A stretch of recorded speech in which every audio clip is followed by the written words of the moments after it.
Good morning friends, आप तमाम दोस्तों का आपके अपने यूट्यूब चैनल सक्सेस प्लेटफॉर्म 2591 पे स्वागत है। दोस्तों, इस वीडियो में हम पॉलिटी के अंतर्गत यहाँ पे चैप्टर नंबर 2 है, लेसन नंबर 2, संविधान की उद्देशिका और नागरिकता। इस चैप्टर को आज हम लोग कवर करने वाले हैं। इससे पहले चैप्टर नंबर 1 जो है वह कवर किया गया था। अगर आपने उसे मिस किया है तो आप इस जाएंगे इसी चैनल के प्लेलिस्ट में आप उसे देख पाएंगे, या इसी वीडियो के डिस्क्रिप्शन में उसका लिंक आपको प्रोवाइड कर दिया जाएगा। ज़रूर देखिए। यह क्लास जो है या जितने भी पॉलिटी के क्लास चलेंगे वह किसी भी एग्जामिनेशन के दृष्टिकोण से बहुत ही महत्वपूर्ण रहने वाला है।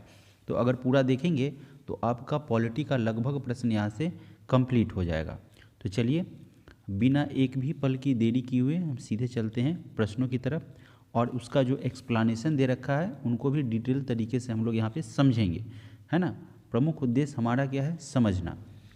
पहला यहाँ पे प्रश्न पूछ रहा है, कह रहा है कि संविधान के निर्माताओं के मनोभाव और आदर्श प्रतिबिंबित होते हैं। उनके मन की भाव जो संविधान का निर्माण में उन्होंने योगदान दिया था, तो उनका मन का भाव और उनके जो आदर्श है, व्यक्तित्व, वह प्रतिबिंबित होते हैं कहाँ पे, यह उद्देशिका में देखने को मिलता है ना।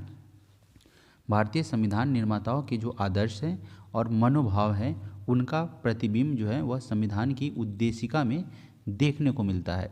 यदि संविधान के किसी मंतव्य का स्पष्टीकरण नहीं हो पाता है तो उस समय उद्देशिका निर्णायक भूमिका निर्वाह करती है, निर्णायक भूमिका जो है वह अदा करती है। निर्वाह कहने का मतलब था।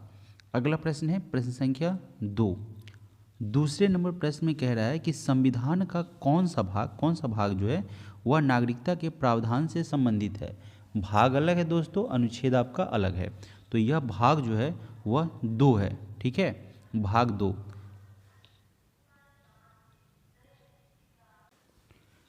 भारतीय संविधान में नागरिकता संविधान के भाग 2 में अनुच्छेद 5 से लेकर के अनुच्छेद 11 तक उसका वर्णित किया गया, यानी कि भाग 2 है और अनुच्छेद 5 से लेकर अनुच्छेद 11 तक नागरिकता से संबंधित जो है प्रावधान का यहाँ पे जिक्र किया गया है। भारतीय नागरिकता अधिनियम 1955, जिसको बाद में संशोधित किया गया था, उसके द्वारा भारतीय नागरिकता निम्न प्रकार से प्राप्त की जा सकती है। कोई भी नागरिक, कोई भी व्यक्ति जो है भारतीय नागरिकता किस प्रकार से प्राप्त कर सकता है उसके बारे में है। जैसे कोई व्यक्ति अगर जन्म से भारत में उसका जन्म हो रहा है तो जन्म से ही भारतीय हो तो वह नागरिकता ऑलरेडी पा लेगा, इसमें कोई दिक्कत नहीं है। अगर रक्त से संबंधित उसका जो है या वंश जो है वह भारत से संबंधित हो तो वह नागरिकता पा लेगा। अगर देशीकरण होगा उसके द्वारा भी वह नागरिकता प्राप्त कर सकता है। रजिस्ट्रीकरण के द्वारा भी, यानी कि पंजीयन के द्वारा भी वह नागरिकता प्राप्त कर सकता है। इसके अलावा किसी भूभाग के सम्मिलन के द्वारा, ठीक है, कोई भी भूभाग जो अगर वो प्राप्त करता है उसके द्वारा। और इसी अधिनियम के अंतर्गत भारतीय नागरिकता की समाप्ति जो है वह 3 प्रकार से संभव है। किस तरीके से? पहला है कि स्वैच्छिक त्याग के द्वारा। मान लीजिए कि आप खुद से ही भारत की नागरिकता को आप त्याग देंगे तो जाहिर सी बात है आपकी नागरिकता समाप्त हो जाएगी। दूसरा, अगर आपकी नागरिकता या आपको बर्खास्त कर दिया जाता है, ठीक है, नागरिकता अगर बर्खास्त कर दिया जाता है तो ऑलरेडी बर्खास्त हो जाएगी, यानी कि नागरिकता समाप्त हो जाएगी। और कह रहा है कि कोई भारतीय नागरिक स्वेच्छा से किसी अन्य देश की नागरिकता ग्रहण कर ले। मान लीजिए कि आप अमेरिका की नागरिकता जब आप ग्रहण कर लेंगे, भले ही आप भारत की नागरिकता को क्या करेंगे, नहीं त्यागेंगे, फिर भी आपका क्या हो जाएगा, यहाँ पे नागरिकता समाप्त मानी जाएगी। नागरिकता ऑलरेडी समाप्त हो जाएगी स्वतः ही, क्योंकि भारत में एकल नागरिकता का प्रावधान है, ठीक है। दोहरी नागरिकता यहाँ पे प्रदान नहीं की जाती है। अगर आप किसी दूसरे देश की नागरिकता प्राप्त कर लेते हैं तो खुद से यहाँ पे स्वतः ही आपकी नागरिकता समाप्त हो जाएगी, ठीक है। अगला है कि हालांकि यह तब लागू नहीं होगा जब भारत युद्ध में व्यस्त हो, यानी कि युद्ध की अवस्था में अगर है, युद्ध हो रहा है, उस समय यह लागू नहीं होगा। तथा नागरिकता से वंचित किए जाने पर यह लागू नहीं होगा, ठीक है, युद्ध की स्थिति में। अगला प्रश्न है प्रश्न संख्या 3। कह रहा है कि धर्मनिरपेक्ष शब्द भारत के संविधान की उद्देशिका प्रस्ताव का एक भाग है। यह किसके द्वारा हो पाया है? तो यह 42वें संविधान संशोधन के बाद इसे क्या किया गया था, जोड़ा गया था, ऐड कर दिया गया था, ठीक है। यहाँ पे अगर देखेंगे तो कह रहा है कि धर्मनिरपेक्ष शब्द भारत के संविधान की उद्देशिका का क्या है, एक भाग है, और 42वें संविधान संशोधन अधिनियम 1976 में इसे क्या किया गया था, जोड़ा गया था। अगला प्रश्न है प्रश्न संख्या 4। पूछा गया है कि दोहरी नागरिकता, यानी कि हमने अभी जस्ट जिक्र किया है कि भारत में एकल नागरिकता है और अमेरिका में आपकी दोहरी नागरिकता है, ड्यूल सिटीजनशिप, है ना। तो निम्नलिखित में से किसकी विशेषता है, तो यह जो है संघीय सरकार की विशेषता है। एकात्मक सरकार और संसदीय सरकार और राष्ट्रपति शासित सरकार की नहीं, संघीय सरकार जो है उसकी यह विशेषता है। दोहरी नागरिकता का अभिप्राय संघीय सरकार से है। अमेरिका की संघीय सरकार में दोहरी नागरिकता की व्यवस्था है, जबकि भारत में एकल नागरिकता का प्रावधान है। प्रश्न संख्या 5। 5वें नंबर प्रश्न में कह रहा है कि नागरिकता प्राप्त करने के लिए शर्तें निर्धारित करने वाला सक्षम निकाय कौन सा है, तो यह है आपका संसद और विधानसभा। क्या होता है, नागरिकता प्राप्त करने के लिए जो शर्तें होती है, जो नियम होते हैं, उसको सक्षम बनाने वाला, है ना, वैलिड करने वाला, प्रूव करने वाला जो निकाय है वह होता है संसद और विधानसभा। यहीं पे जाके कोई अमेंडमेंट एक्ट क्या होता है, पारित होता है, और तभी तो यह लागू होता है। देखिए पढ़िए, इसमें क्या कह रहा है कि अनुच्छेद 11 आर्टिकल 11 है, उसमें यह स्पष्ट है कि संसद को नागरिकता संबंधी विधि बनाने की संपूर्ण शक्ति होगी। ठीक है, यही शक्ति संसद को प्राप्त है।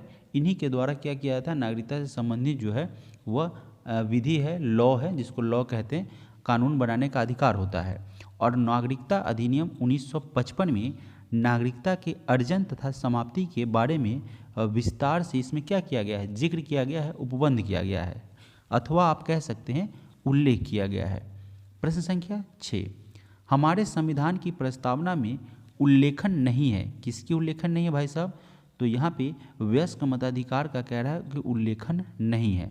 अब इसको समझते हैं क्या कह रहा है। भारतीय संविधान की प्रस्तावना, देखिए जब प्रस्तावना आप पढ़ते हैं, हम भारत के लोग, भारत को प्रभुत्वपूर्ण समाजवादी धर्मनिरपेक्ष इस तरीके का जो है, उसमें वयस्क मताधिकार का उल्लेख नहीं किया गया है।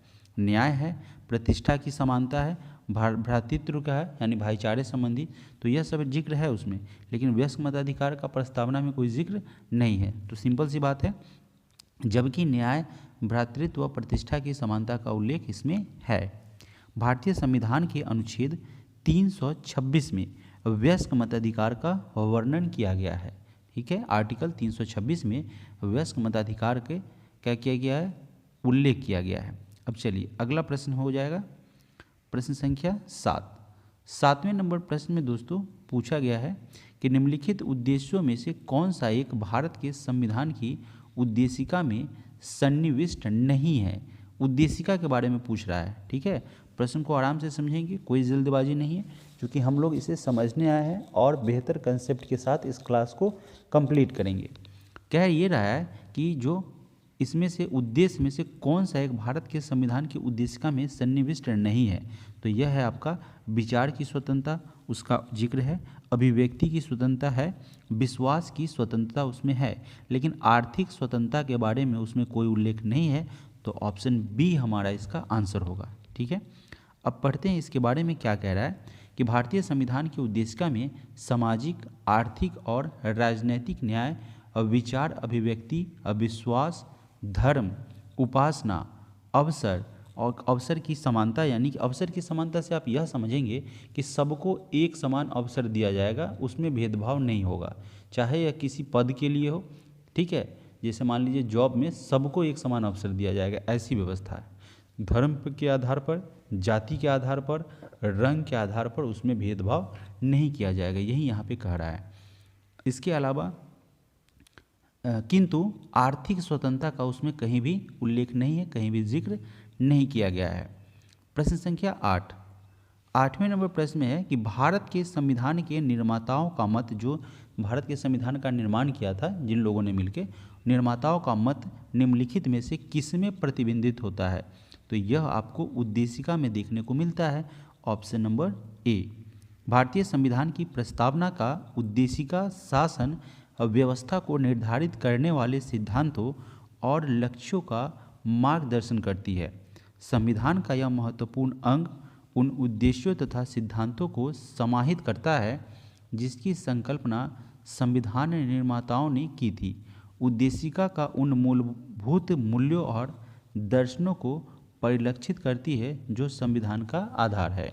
और दोस्तों, अगर यह क्लास आपको बेहतर लग रहा है तो आप इसे अपने ग्रुप में शेयर करेंगे ताकि उन लोगों को जो लोग किसी भी परीक्षा की तैयारी कर रहे हैं, प्रतियोगी परीक्षा को, उन्हें क्या हो, लाभ मिल सके। अगर आपको यह क्लास और बेहतर लग रहा है तो आप इसे लाइक करेंगे। अगर चैनल के साथ पहली बार जुड़े हैं तो सब्सक्राइब करेंगे और बेल आइकन को प्रेस करके ऑल नोटिफिकेशन को ऑन कर देंगे। प्रश्न संख्या 9 में क्या कह रहा है, अभी देखिए। इसमें पूछा गया है निम्नलिखित अवतरण में, यह जो लिखा गया है, अब इसको पढ़ लीजिए।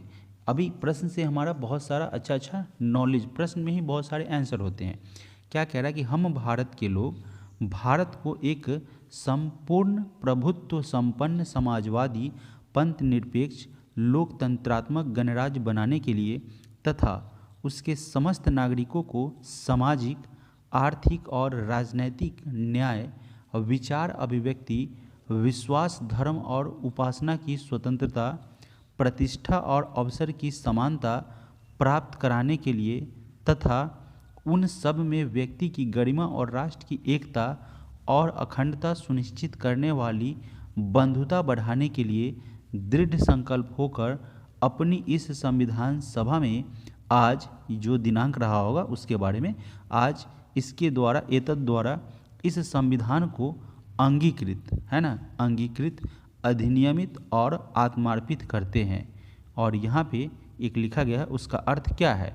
तो जाहिर सी बात है दोस्तों, यह तो प्रस्तावना है और इसे जो है 26 नवंबर 1949 को क्या किया गया, प्रस्तावित किया गया।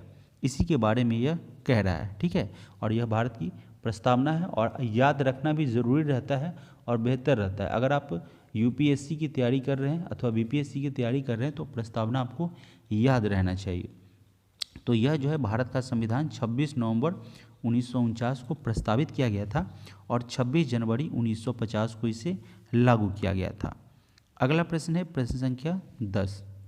कह रहा है कि निम्नलिखित में से किसने 13 दिसंबर 1946 को संविधान सभा में उद्देश्य संकल्प प्रस्तावित किया था जो भारत के संविधान का उद्देशिका, जिसको प्रियम्बल कहते हैं, उसका आधार बना था। तो यह थे साथियों पंडित जवाहरलाल नेहरू। 3 दिसंबर 1946 को नेहरू जी ने संविधान का उद्देश्य प्रस्ताव सभा में प्रस्तुत किया, जिसे दोस्तों 22 जनवरी 1947 को क्या किया गया था, पारित किया गया था। एक बार इसे फिर से पढ़ लेंगे क्योंकि यह प्रश्न एग्जामिनेशन में आ चुका है। प्रश्न ये कह रहा है कि 13 दिसंबर 1946 को जब संविधान सभा में उद्देश्य संकल्प प्रस्तावित किया गया था जो भारत के संविधान की उद्देशिका का आधार बना, तो यह पंडित जवाहरलाल नेहरू के द्वारा, है ना, उन्होंने ही 3 दिसंबर 1946 नेहरू ने संविधान का उद्देश्य प्रस्ताव सभा में प्रस्तुत किया, जो कि 22 जनवरी 1947 को जो है वह क्या हुआ, पारित हो गया। अगला प्रश्न है प्रश्न संख्या 11। 11 नंबर प्रश्न में है कि निम्नलिखित कथनों पर विचार कीजिए। इसमें से जो स्टेटमेंट दे रहा है इस कथन पर विचार करके बताना है कौन सा सही है अथवा गलत है। अब कह रहा है कि एक व्यक्ति जिसका जन्म 26 जनवरी 1951 को रंगून, जो कि बर्मा में पड़ता था, है ना, रंगून में हुआ और उसके जन्म के समय उसके पिता भारत की जो है वह क्या थे, जन्मजात नागरिक थे। उसे अवजनन द्वारा भारत का नागरिक माना जाता है। दूसरा कह रहा है कि एक व्यक्ति जिसका जन्म 1 जुलाई 1988 को ईटानगर में हुआ, उसके जन्म के समय उसकी माता भारत की नागरिक थी परंतु पिता भारत के नागरिक नहीं थे, उसे भारत का जन्मजात नागरिक माना जाता है। अब दोस्तों यहाँ पे कह रहा है इसमें से दोनों आपका क्या हो जाएगा, सही हो जाएगा। अब देखिए किस तरीके से इसको पढ़ के समझिए और एक बार में समझ जाएंगे तो हमेशा के लिए सेव होगा। कह रहा है कि जन्म के द्वारा नागरिकता के बारे में हमने बताया था, पिछले भी जिक्र किया था पीछे में भी, कि 26 जनवरी 1950 के बाद परंतु 1 जुलाई 1947 से पहले भारत में जन्मा कोई भी व्यक्ति जन्म के द्वारा भारत का नागरिक है, क्योंकि 1947 के बाद देश आज़ाद हुआ था, और कह रहा है कि 26 जनवरी 1950 के बाद, लेकिन 1 जुलाई 1947 से पहले भारत में जन्मा कोई भी व्यक्ति जन्म के द्वारा भारत का नागरिक है, और 1 जुलाई 1947 को या इसके बाद भारत में जन्मा कोई भी व्यक्ति भारत का नागरिक है यदि उसके जन्म के समय उसका कोई एक अभिभावक भारत का नागरिक था, कोई भी माता अथवा पिता। 7 जनवरी 2004 के बाद भारत में पैदा हुआ कोई भी व्यक्ति भारत का नागरिक माना जाता है यदि उसके दोनों अभिभावक भारत के क्या हो, नागरिक हो, अथवा यदि एक अभिभावक भारतीय हो और दूसरा अभिभावक उसके जन्म के समय पर गैर कानूनी अप्रवासी ना हो, यानी कि किसी भी गैर कानूनी में वह क्या हो, अप्रवासी ना हो, तो वह नागरिक भारतीय या विदेशी हो सकता है। इसके अलावा यहाँ पे कह रहा है कि निम्नलिखित प्रश्नांश में 2 कथन हैं, कथन 1 और कथन 2। इन दोनों कथनों पर सावधानीपूर्वक क्या करना है, परीक्षण कीजिए, समझिए इसको, और इन प्रश्नांशों के उत्तर नीचे दिए गए कूट की सहायता से इसे चुनना है। अब यहाँ पे कूट क्या दे रखा है कि दोनों कथन जो कि क्या है, सत्य है, कथन 2 अथवा 1 सही स्पष्टीकरण है इसके बारे में। तो सबसे पहले कथन को हम लोग पढ़ते हैं, है ना। कह रहा है कि वर्ष 2003 में भारतीय संसद के द्वारा पारित कानून के द्वारा 16 देशों में रहने वाले भारतीय मूल के लोगों को दोहरी नागरिकता स्थिति है, दोहरी नागरिकता जो है वह स्थिति है। दूसरा कह रहा है कि यह कानून उन्हें आर्थिक कार्यकलापों में भाग लेने, मतदान करने यानी कि वोट डालने के लिए या भारत की विभिन्न विधायी संस्थाओं के लिए चुने जाने के लिए सक्षम बनाता है। अब यहाँ पे अगर दोस्तों अगर बात करेंगे तो हमारा क्या हो जाएगा, वहाँ पे पूरा एक्सप्लेनेशन को ही हमें यहाँ पे जो दे रखा है उसको पढ़ते हैं, ठीक है। जो LM सिंघवी समिति थी उनकी सिफारिश के आधार पर पहली बार केंद्र सरकार ने नागरिकता संशोधन अधिनियम 2003 में विदेशी भारतीय नागरिकता, जिससे जो दोहरी नागरिकता है उसका प्रावधान किया गया। एक बार फिर से समझेंगे, यह जो समिति थी उसका नाम था LM सिंघवी समिति, और इन्हीं के सिफारिश पर पहली बार जो है, प्रथम बार दोस्तों, नागरिकता संशोधन अधिनियम 2003 में अब विदेशी भारतीय नागरिकता जो दोहरी नागरिकता है उसका प्रावधान किया गया था। इसमें पाकिस्तान और बांग्लादेश को छोड़कर किसी भी अन्य देश में स्वतंत्रता प्राप्ति से पूर्व या 1950 के बाद के वे नागरिक सम्मिलित हैं जिन्होंने किसी अन्य देश की नागरिकता ग्रहण कर ली है, यानी कि किसी अन्य देश के नागरिक बन गए हैं।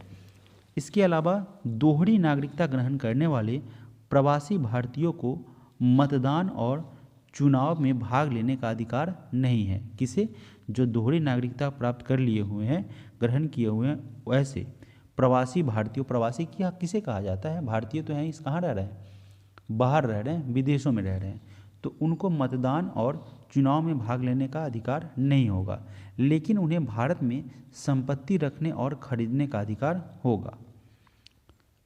यहाँ पे 13 नंबर प्रश्न में कह रहा है दोस्तों, NRIs उसके द्वारा भारत में निर्वाचनों में पात्र मतदान होने के लिए निम्नलिखित शर्तों में से कौन सी शर्तें पूरी की जानी चाहिए। पहला है यहाँ पे, अपने मताधिकार का प्रयोग करने के लिए उन्हें अपने मूल स्थान में शारीरिक रूप से मौजूद होना ही चाहिए।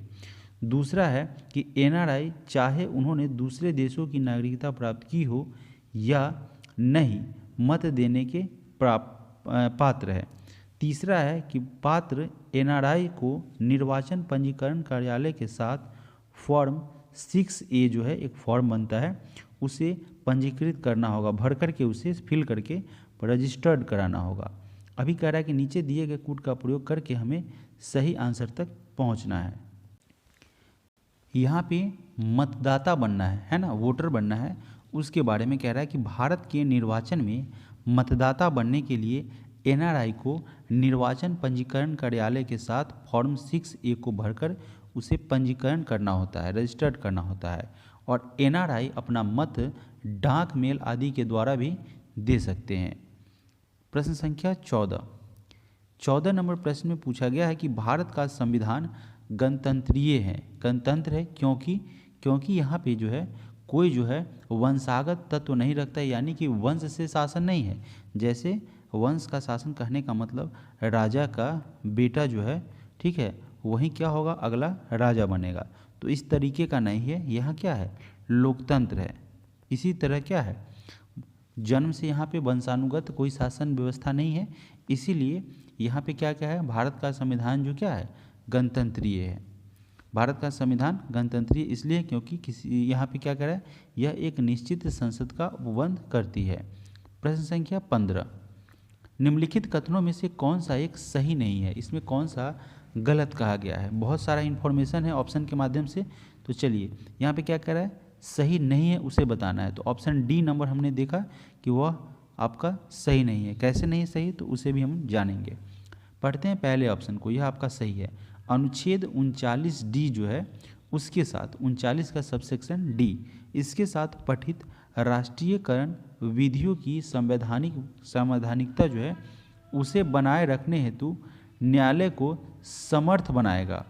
अनुच्छेद 14 के साथ पठित ऐसे कानून को जो पूर्णतम मात्रा में समाजवादी लक्ष्य को प्राप्त करने में असफल हो गया हो, विखंडित करने में न्यायालय को समर्थ बनाएगी। तीसरा है कि अनुच्छेद 25 के साथ पठित न्यायालय को उस अनुच्छेद के अंतर्गत प्रत्याभूत स्वतंत्रता सुनिश्चित करने में समर्थ बनाएगा। ठीक है। और डी क्या है कि अनुच्छेद 23 के साथ पठित आय एवं प्रतिष्ठा की असमानताओं में कमी करने के लिए न्यायालय को समर्थ बनाएगा। तो यह हमारा क्या था, गलत था। ठीक है दोस्तों, यह हमारा गलत था। अब इसके बारे में एक्सप्लेनेशन में देख रहे हैं, कह रहा है कि संविधान का जो अनुच्छेद 23 है उसके अनुसार मानव के मूल्यों पर बेगार तथा इसी प्रकार अन्य, जिसको बलात्श्रम कहते हैं, प्रतिबंधित किया जाता है और इस उपबंध का कोई भी उल्लंघन अपराध होगा जो विधि के अनुसार दंडनीय होगा। यह हमारा ऑप्शन डी है। प्रश्न संख्या 16 नंबर प्रश्न में कह रहा है कि संवैधानिक व्याख्या में उद्देशिका उपयोगी है। क्यों उपयोगी है उद्देशिका? क्योंकि दोस्तों यह संविधान निर्माताओं के वास्तविक लक्ष्य और दर्शन को सम्मिलित करती है। उद्देशिका की अगर बात करेंगे तो संविधान की व्याख्या में उद्देशिका बहुत ही इम्पोर्टेंट है, बहुत ही महत्वपूर्ण है। ऐसा इसलिए क्योंकि यह संविधान निर्माताओं के वास्तविक लक्ष्य और दर्शन को परिलक्षित करती है। प्रश्न संख्या 17 नंबर प्रश्न में कह रहा है,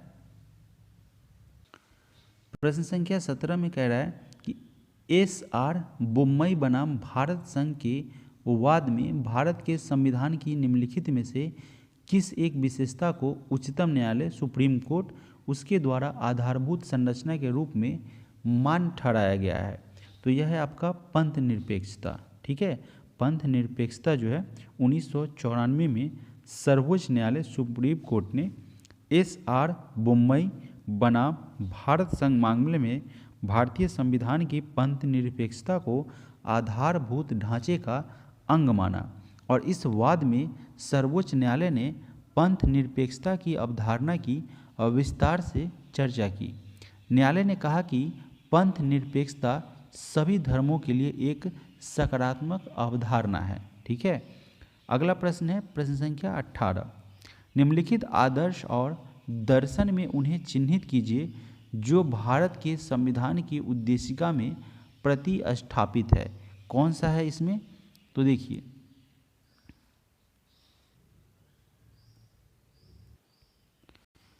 यहाँ पे निम्नलिखित आदर्श और दर्शन में चिन्हित कीजिए कि जो यहाँ पे क्या है, भारत के संविधान की उद्देशिका में प्रतिस्थापित है। तो उद्देशिका में दोस्तों आपको प्रभुत्व संपन्न लोकतात्मक गणराज्य के बारे में भी कहा गया है। ठीक है, और समाजवाद और पंथ निरपेक्षता के बारे में कहा गया है। तो ऑप्शन नंबर ए हमारे यहाँ से सही हो जाएगा। पूंजीवाद और मुक्त व्यापार के बारे में इसमें नहीं कहा गया है। ठीक है, चलिए बढ़ते हैं अगले प्रश्न की तरफ। प्रश्न संख्या 19 नंबर प्रश्न में देखिए, इससे पहले इसको देखते हैं थोड़ा सा कि यह भारतीय संविधान की उद्देशिका में पूंजीवाद और मुक्त व्यवहार का उल्लेख नहीं है, जबकि प्रभुत्व संपन्न लोकतांत्रिक गणराज्य और समाजवाद और पंथ निरपेक्षता का इसमें जिक्र किया गया है, उल्लेख किया गया है। प्रश्न संख्या 19वें नंबर प्रश्न में कह रहा है कि नागरिकता का अर्थ क्या है? नागरिकता का अर्थ है दोस्तों कि नागरिकों के पूर्ण सिविल एवं राजनैतिक अधिकार प्राप्त हो। नागरिकता का मतलब यही होता है। दूसरा और है यहाँ पे कि लोकसभा और हर राज्य की विधानसभा के निर्वाचन के लिए मताधिकार जो है वह देने का उसे हक प्राप्त हो, राइट हो। तीसरा है संसद और विधानसभाओं का सदस्य बनने का उसे अधिकार प्राप्त हो। तो यह तीनों हो जाएगा, ऑप्शन नंबर डी हमारा यहाँ से सही हो जाएगा। यहाँ पे एनालिसिस में कह रहा है कि संविधान के भाग दो जो है उसमें अनुच्छेद 5 से 11 तक नागरिकता की बात की गई है, जैसा कि हम लोगों ने पीछे भी पढ़ा था। और वैध नागरिकता का अर्थ है, या वैध कहिए, यहाँ पे वैध नहीं होगा, वैध नागरिकता, ठीक है। उसका अर्थ है नागरिकों को पूर्ण सिविल व राजनीतिक अधिकार है। भारत के प्रत्येक नागरिक को संसद सदस्य या विधानसभाओं का सदस्य बनने का भी अधिकार प्राप्त है, किंतु नागरिकों को केवल उसी विधानसभा के लिए निर्वाचन का अधिकार प्राप्त होता है जहां वह निवासी है, न कि प्रत्येक राज्य की विधानसभा के लिए। सीधी सी बात है, अगर आप बिहार में हैं तो बिहार राज्यसभा अलग होता है, लोकसभा अलग होता है, और विधानसभा में अलग अलग स्टेट का पर्सनली होता है। तो अगर आप बिहार राज्य में रह रहे हो तो सारे विधानसभा में, यानी कर्नाटक की विधानसभा में तो आप नहीं जा सकते हैं ना, बात यह कहना है। तो यह जो है अतः दूसरा कथन सही नहीं है, दो जो है हमारा गलत है। चलिए प्रश्न संख्या 20 नंबर प्रश्न में है कि 2003 में भारत के नागरिकता अधिनियम में संशोधन के द्वारा अंतः स्थापित प्रवासी भारतीय नागरिक को, जिसको OIC कहते हैं, OCI, किस श्रेणी के बारे में निम्नलिखित कथनों में से कौन सा इसमें सही नहीं है। फिर से इस प्रश्न को एक बार समझिए, प्रश्न कह क्या रहा है। ये 2003 में भारत के नागरिकता अधिनियम में संशोधन जो हुआ था उसके द्वारा अंतः स्थापित प्रवासी भारतीय नागरिक को, जिसको OCI के नाम से जानते हैं, किस श्रेणी के बारे में, उसके श्रेणी के बारे में निम्नलिखित कथनों में से कौन सा सही नहीं है, कौन सा गलत है। तो दोस्तों 1 और 3 यहाँ पे गलत है। तो देखते हैं कैसे। यह भारतीय मूल के व्यक्तियों PIO उसको जो किसी अन्य देश के नागरिक है दोहरी नागरिकता प्रदान करता है। भारत में तो पहली बार दोहरी नागरिकता होगी नहीं, तो ये गलत है। यह भारतीय मूल के व्यक्तियों PIO को जो किसी अन्य देश के नागरिक है बिना नागरिकता के OCI कार्ड प्रदान करता है। तो 2 इसका सही है। तीसरा है कि यह OCI को भारत में आम चुनाव में मतदान की अनुज्ञा देता है। तो वह जो है किसी अन्य देश का अगर नागरिकता प्राप्त हो उसे, तो भारत के चुनाव में, भारत में कोई भी चुनाव हो उसमें उसे मत देने का अधिकार प्राप्त नहीं होता है। तो यह गलत हो जाएगा। और चौथा है कि यह OCI को भारत में बिना वीज़ा के यात्रा करने की मंजूरी देता है। तो 4 हमारा सही हो जाएगा, 1 और 3 ऑप्शन गलत हो जाएगा। अब पढ़िए इसके एनालिसिस को।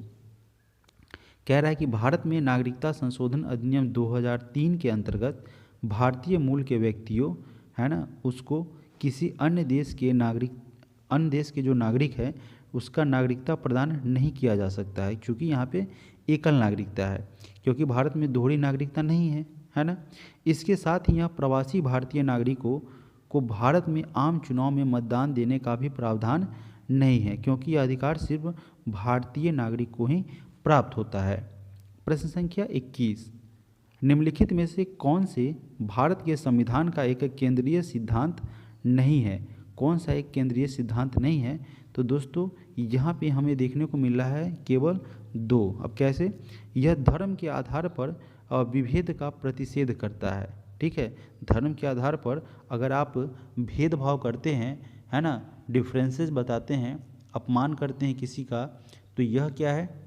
गलत है। और यहाँ पे क्या है? इसमें रोक लगाया गया है, प्रतिषेध है। ठीक है, तो यह हमारा क्या हो जाएगा? पहला ऑप्शन सही है। दूसरा है कि यह कतिपय धर्मों को शासकीय प्रतिष्ठा देता है। देखिए, यह धर्मनिरपेक्ष देश है ना, भारत है, अगर राज्यों का संघ है पहली बात, तो यहाँ पे जो है धर्मनिरपेक्ष है, तो यह किसी भी धर्म को विशेष बल नहीं देता है। तीसरा है कि यह किसी भी धर्म को मानने की स्वतंत्रता देता है। जाहिर सी बात है, अगर मेरा मन है तो मैं जिस धर्म को फॉलो करें, मुझे उस पर किसी भी तरीके का प्रतिबंध नहीं लगाया जाएगा। और भारत में ऐसा नहीं है, आप कोई भी धर्म को अपने हिसाब से उसे चुन सकते हैं और उसका प्रचार प्रसार भी कर सकते हैं और उसे अपने जीवन में आप उस धर्म को अप्लाई भी कर सकते हैं। ठीक है, किसी दूसरे को भी अपने धर्म से जुड़ने के लिए कह सकते हैं, फोर्स नहीं कर सकते हैं। यानी कि प्रचार प्रसार का भी आपको स्वतंत्रता दिया गया है। इसके अलावा यह धार्मिक समुदाय के भीतर सभी नागरिकों की समानता सुनिश्चित करता है। तो यहाँ पे 1, 3 और 4 आपका सही है। अब यहाँ पे कह रहा है कि भारत के संविधान ने पंथ निरपेक्ष राज्य का आदर्श ग्रहण किया है। पंथ निरपेक्ष कहने का मतलब किसी भी विशेष धर्म को यह क्या करेगा, प्रोत्साहित नहीं करेगा, सभी धर्मों में सभी धर्म को समान मानेगा, है ना, एक जैसा। ठीक है, अर्थात राज्य का कोई राजकीय धर्म नहीं होगा। पंथ निरपेक्ष कहने का मतलब यहाँ कोई धर्म नहीं है राजकीय। राज्य के पंथ निरपेक्ष होने का अर्थ है कि राज्य का संबंध मात्र व्यक्तियों से है, राज्य ईश्वर संबंधी विचार से पूरी तरह तटस्थ है। भारत के संविधान में व्यक्तियों को उनके धार्मिक विश्वास, मान्यता तथा परंपराओं की युक्ति युक्त निर्बंधनों के अधीन स्वतंत्रतापूर्वक आचरण करने का अधिकार प्रदान किया गया है। अगला प्रश्न हो रहा है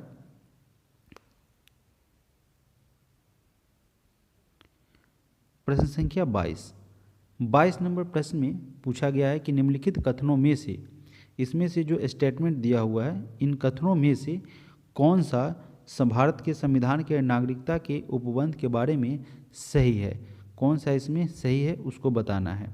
अब देखिए यहाँ पे, यदि किसी व्यक्ति ने किसी विदेशी राज्य की नागरिकता स्वेच्छा से अर्जित कर ली है तो वह अनुच्छेद 5 के आधार पर भारत का नागरिक नहीं होगा। हमने शुरुआत में ही पढ़ा था कि अगर आप किसी अन्य देश की नागरिकता ग्रहण कर लेते हैं, भले ही आपने भारत की नागरिकता को नहीं त्यागा हो, तो फिर भी आपका जो है नागरिकता जो है स्वतः समाप्त हो जाएगा। क्योंकि अगर आप अमेरिका के नागरिक हो गए या किसी अन्य देश के नागरिक हो गए तो भारत तो एक ही नागरिकता प्रदान करता है, तो दो नागरिकता तो यहाँ पे चलता नहीं है, दोहरी नागरिकता, तो आपकी नागरिकता स्वतः ही समाप्त हो जाएगी। अथवा अनुच्छेद जो 6 है या अनुच्छेद 8, इसके आधार पर भारत का नागरिक नहीं समझा जाएगा। ठीक है, दूसरा है कि संसद की शक्ति है कि नागरिकता के अर्जन और समाप्ति के तथा नागरिकता से संबंधित अन्य सभी विषयों के संबंध में उपबंध करे। यानी कि इसके नागरिकता से संबंधित किसी भी विषय में विधि यानी कि कानून बनाने की शक्ति संसद को प्रदान है, यानी कि प्राप्त है। तो दोनों सही हो जाएगा, ऑप्शन नंबर सी। पढ़ेंगे एक बार एनालिसिस को। कह रहा है कि भारत का संविधान पूरे देश के लिए एकमात्र नागरिक यानी कि सिंगल सिटीजनशिप जो है वह नागरिकता जो है एकल नागरिकता प्रदान करता है। और संविधान के प्रारंभ में नागरिकता से संबंधित प्रावधानों को भारत के संविधान के भाग 2 में बार बार यह रिपीट हो रहा है, और रिपीट होता है तो हमारा क्या होता है, हमारा आपका रिवाइज होता है। और हम तमाम विद्यार्थियों का और हम तमाम एस्पिरेंट्स का, ठीक है, यह हमेशा से क्या रहता है कि आप जब प्रश्नों को बार बार दोहराते हैं तो आप याद करें अथवा ना करें, आपको याद आ ही जाएगा। जब प्रश्न आएगा तो आंसर जो ऑप्शन आप देखेंगे तो आपको याद आ जाएगा। तो इसके लिए क्या करना होता है, आपको पढ़ना पड़ता है। अगर आप पूरे क्लास को अगर करते जाएंगे तो बार बार प्रश्न आपके सामने से या बार बार पॉइंट जो है एनालिसिस आपके सामने से गुजरेगा, तो एग्जामिनेशन में अगर आप भूल भी जाते हैं तो प्रश्न का ऑप्शन जब देखेंगे तो सीधे आपको आंसर याद आ जाएगा। तो इसलिए कहते हैं कि क्लास को कंप्लीट देखेंगे, बीच में स्किप नहीं करेंगे। अब क्या कह रहा है, भाग 2 में अनुच्छेद 5 से लेकर 11 तक नागरिकता का प्रावधान किया गया है, जिक्र किया गया है। और प्रासंगिक भारतीय कानून नागरिकता अधिनियम 1955 है, जिसके माध्यम से नागरिकता का विनियमन किया जाता है। प्रश्न संख्या 23, भारत के नागरिकता अधिनियम में 2015 में हुए संशोधन के द्वारा निम्नलिखित में से कौन सा एक परिवर्तन नहीं किया गया है, कौन सा इसमें से चेंज नहीं किया गया है। अब देखिए यहाँ पे दे रखा है बी, भारत के प्रवासी नागरिकों को अब भारत का प्रवासी नागरिक कार्ड धारक कहा जाएगा, तो यह सही है। दूसरा है कि अनिवासी भारतीय भारत में निर्वाचनों में मत देने के हकदार है, जो कि भारत के नहीं है, अन्य देशों में रह रहे हैं तो उनको मतदान देने का अधिकार नहीं है, अनिवासी भारतीय, तो ये तो आपका गलत है। और भारतीय मूल के व्यक्तियों को भारत के प्रवासी नागरिकों के समकक्ष रखा गया है, उसके समानांतर रखा गया है, उसी के जो उसको अधिकार मिला है उस सब अधिकार इन्हें प्रदान किया गया, वह सब अधिकार भारतीय मूल के, हालांकि उसमें भी कुछ छोड़ के। भारतीय मूल के व्यक्ति अब भारत आने के लिए आजीवन वीज़ा के हकदार हैं। तो यह भी आपका सही है।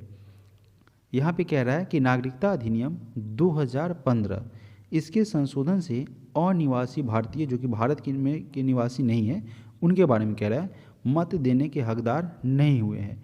बाकी सभी कथन सही है।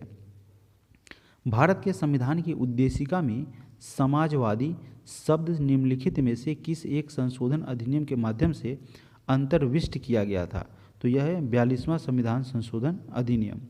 42वां संविधान संशोधन अधिनियम 1976 के द्वारा उद्देशिका में समाजवादी यानी कि सोशलिस्ट शब्द को जोड़ा गया।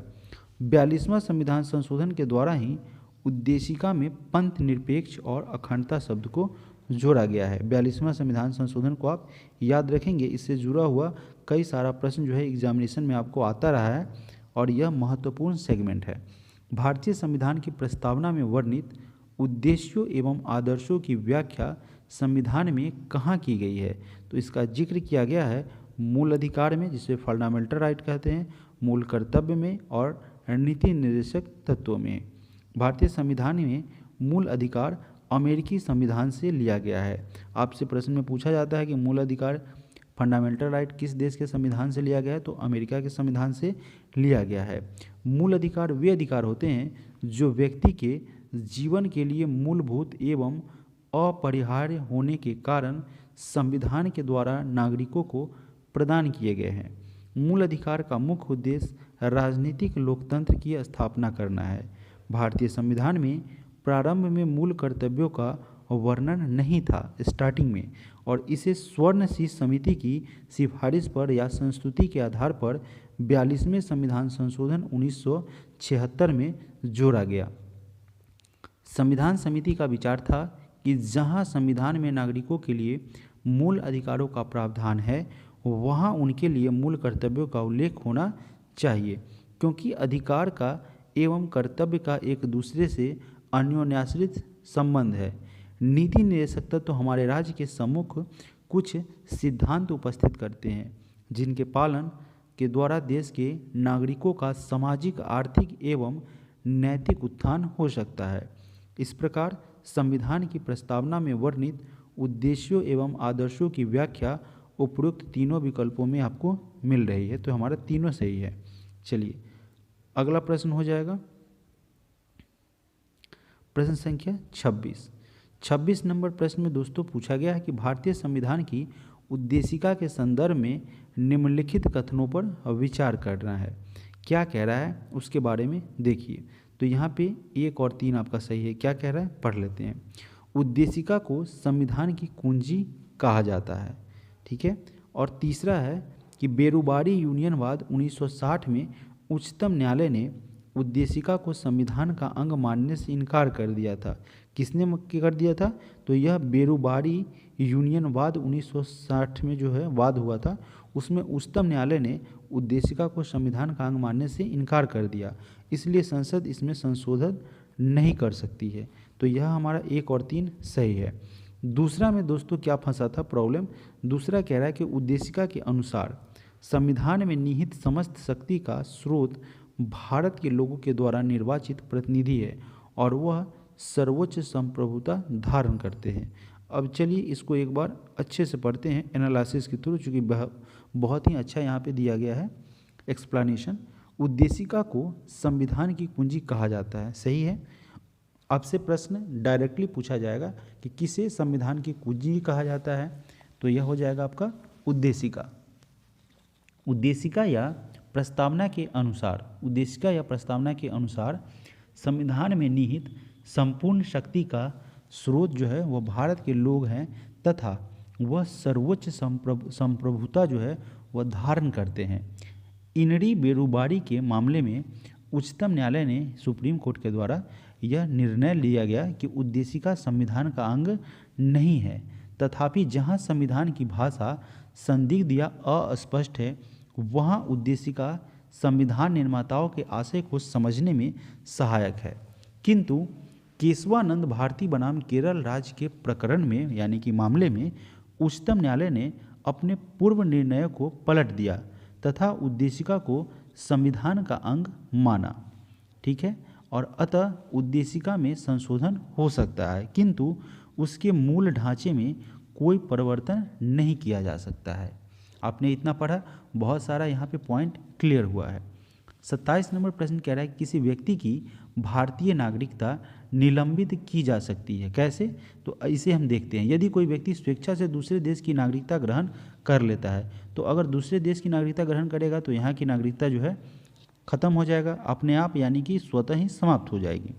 किसी भारतीय स्त्री के द्वारा विदेशी पुरुष से विवाह करने पर अगर कोई भारतीय महिला जो है वह किसी विदेशी पुरुष से शादी कर लेगी तो यह भारत की नागरिक रहेगी? नहीं रहेगी, क्योंकि महिला का जाहिर सी बात है पति से ही संबंध होता है, उसी का घर वहाँ का होता है, यानी कि वहाँ का घर ही उसका अपना घर होता है। तो उसका नागरिकता जिस देश में वो जिस लड़के से शादी करेगी, जिस देश के लड़के से, वहीं की नागरिकता हो जाएगी, उसकी भारत की नागरिकता समाप्त हो जाएगी।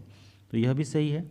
तीसरा है यदि वह किसी विदेशी राष्ट्र से युद्ध के दौरान वह शत्रु की सहायता पहुंचाने की गतिविधियों में लिप्त पाया जाता है, यानी कि अगर आप विदेशी शत्रुओं को यानी कि विदेशी देशों की मदद कर रहे हो तो आप भारत के नागरिक हैं? जाहिर सी बात नहीं है, आपकी नागरिकता समाप्त कर दी जाएगी। तो यहाँ तीनों सही है। चौथा है कि यदि वह नागरिकता के दायित्वों में परिचित नहीं है, तो इसका साथियों इसमें जिक्र नहीं है, ऑप्शन नंबर बी यहाँ से सही हो जाएगा। अब यहाँ पे कह रहा है कि किसी व्यक्ति को भारतीय नागरिकता का अंत निम्न प्रकार से हो सकता है, कैसे उसकी नागरिकता समाप्त हो जाएगी? कि किसी अन्य देश की नागरिकता अगर ग्रहण करता है तो संविधान के प्रति जो है अनिष्ठा दिलाए, यानी कि उसमें अविश्वास लाए और उसके बारे में उसकी अवहेलना करे, ठीक है, तब युद्ध में शत्रु की सहायता करेगा तो उसकी नागरिकता समाप्त कर दी जाएगी। लगातार 7 वर्ष तक भारत से अगर बाहर रहते हैं, इस कंडीशन में उसकी नागरिकता समाप्त कर दी जाती है। और किसी भारतीय स्त्री के द्वारा विदेशी पुरुष से विवाह करने पर उसकी नागरिकता को समाप्त कर दिया जाएगा। प्रश्न संख्या 28, निम्न कथनों पर विचार कीजिए और दिए गए कूट की सहायता से बताइए कि इनमें से कौन सा सही है, कौन सा इसमें से सही है। यहाँ पे पहला है कि संविधान में यूनियन ऑफ स्टेट्स इस शब्द का प्रयुक्त हुआ है क्योंकि भारतीय राज्यों को अलग होने का अधिकार नहीं है। इसके धर आयोग ने राज्यों के पुनर्गठन हेतु भाषा के आधार की अपेक्षा प्रशासनिक सुविधा को वरीयता दी थी, यानी कि उसको ज़्यादा महत्व दिया था। पंडित नेहरू, सरदार पटेल और पट्टाभी सीतारामैया की अध्यक्षता में कांग्रेस कमेटी राज्यों के पुनर्गठन में भाषाई आधार के पक्ष में नहीं थी। तो कौन सा इसमें से सही है दोस्तों, इसको बताना है। यहाँ पे देखते हैं कि भारतीय संविधान का जो प्रथम अनुच्छेद है उसमें कहा गया है कि भारत राज्यों का एक संघ होगा। भारतीय संविधान में भारत को राज्यों का संघ कहा गया है, लेकिन यह संघ शब्द संविधान में कहीं भी प्रयोग नहीं किया गया है। राज्यों का संघ इस शब्द का अर्थ है एक देश का नाम है और दूसरी राज्य पद्धति का प्रकार है। यह संघ है, विभक्त नहीं हो सकता है। पूरा देश एक है जो विभिन्न राज्यों में प्रशासनिक सुविधा के लिए अलग अलग बटा हुआ है। भाषाई आधार पर राज्यों के गठन की मांग को लेकर जून 1948 में एस.के. धर की अध्यक्षता में भाषाई प्रांतीय आयोग का गठन किया गया। इस आयोग ने दिसंबर 1948 में अपनी रिपोर्ट प्रस्तुत की।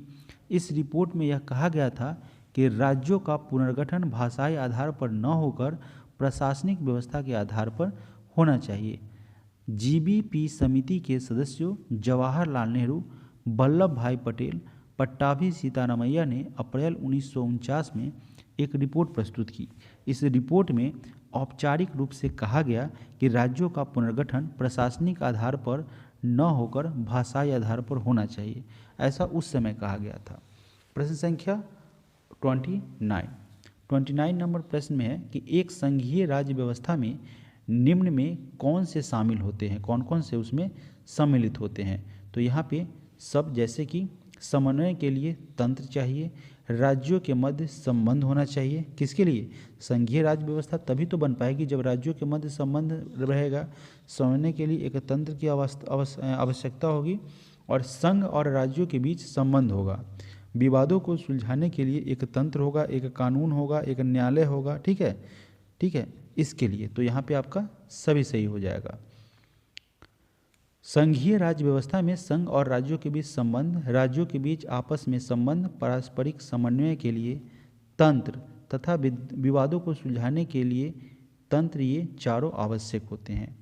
प्रश्न संख्या 30, भारत के संविधान की उद्देशिका के बारे में निम्नलिखित में से कौन सा कथन सही है, कौन सा स्टेटमेंट इसमें से सही कहा गया है?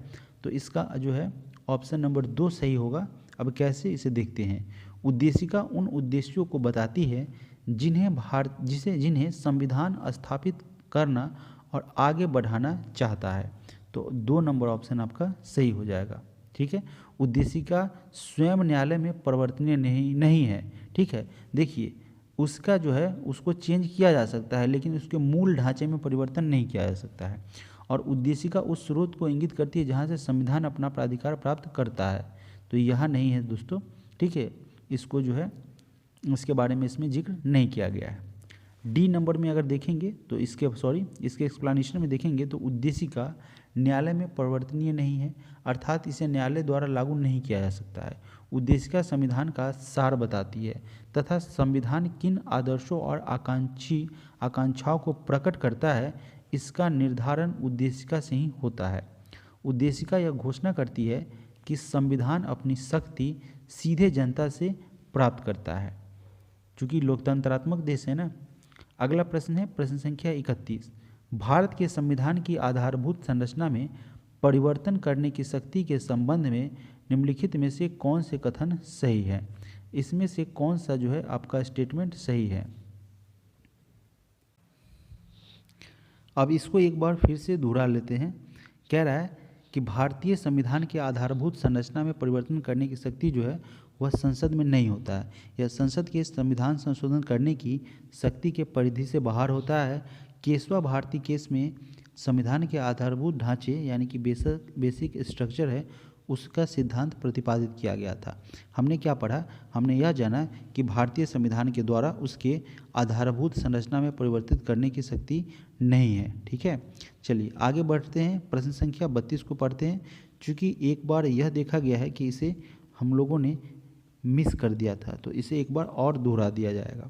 भारत का कोई नागरिक अपनी नागरिकता को खो देगा। कैसे अपनी नागरिकता को खो देगा?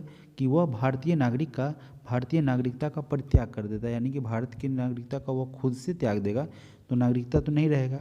और स्वेच्छा से किसी अन्य देश की नागरिकता जब प्राप्त करेगा तो यहाँ की नागरिकता जो है वो स्वतः ही समाप्त हो जाएगी।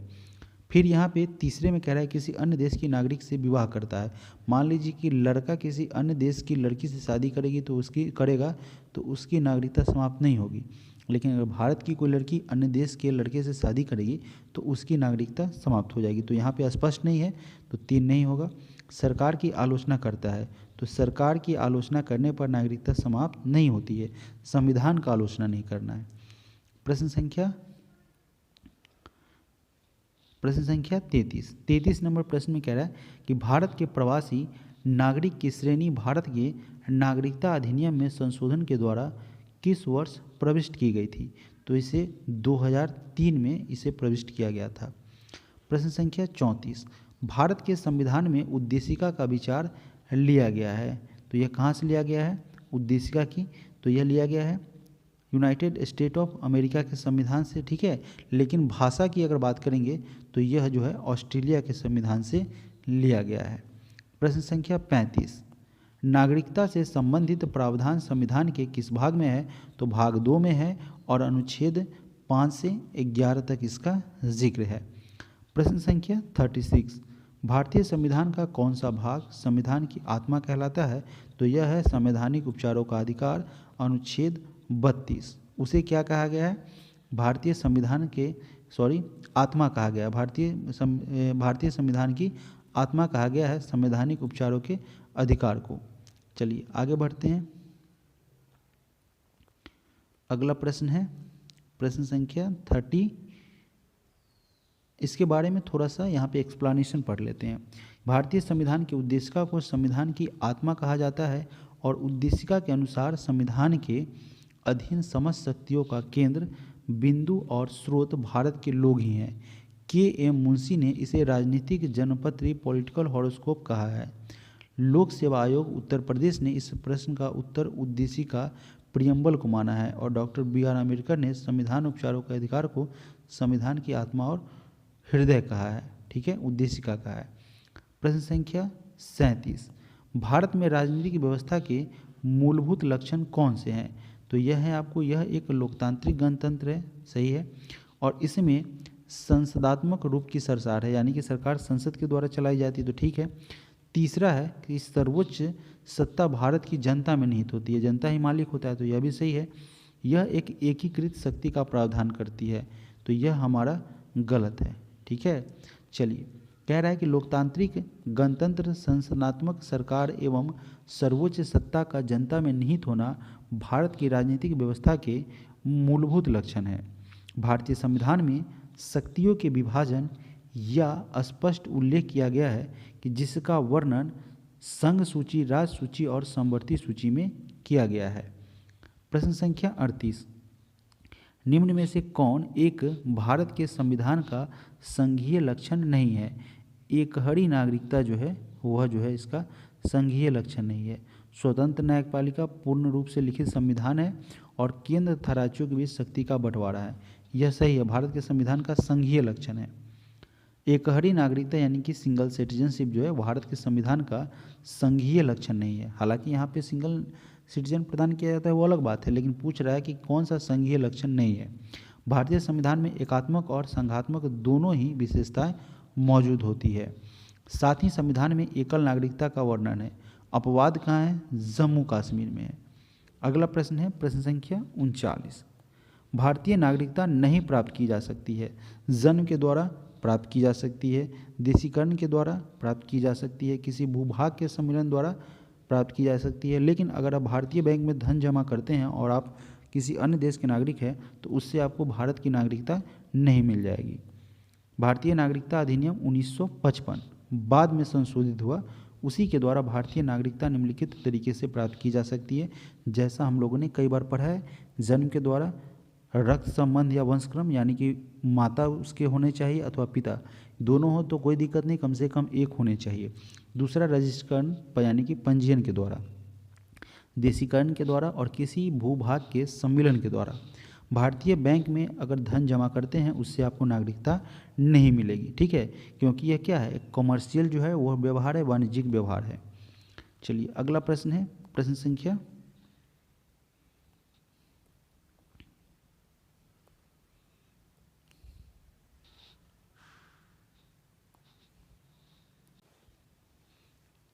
38। यहाँ पे दोस्तों यह आपका क्या बोलते हैं, लेसन 2 जो है, लेसन 2 आपका कंप्लीट हुआ, ठीक है। अब मिलेंगे आपसे नेक्स्ट वीडियो में लेसन नंबर 3 में, ठीक है। अगले चैप्टर नंबर 3 में मिलेंगे आपसे। उसमें हम लोग पढ़ेंगे किसके बारे में, मूल अधिकार, फंडामेंटल राइट के बारे में। उसमें चैप्टर नंबर 3 में फंडामेंटल राइट को पढ़ेंगे। यह बहुत ही महत्वपूर्ण चैप्टर है, तो ज़रूर जुड़ेंगे अगले क्लास में फंडामेंटल राइट के साथ। और इसमें हम कंप्लीट वीडियो करेंगे और इससे एग्जामिनेशन में 2 या 3 प्रश्न पूछे जाते हैं। कभी कभी फंडामेंटल राइट से 2-2 प्रश्न, 3-3 प्रश्न एक साथ देखने को मिल जाते हैं, तो बहुत ही महत्वपूर्ण चैप्टर हैं। फिलहाल आप सभी लोगों का बहुत बहुत धन्यवाद।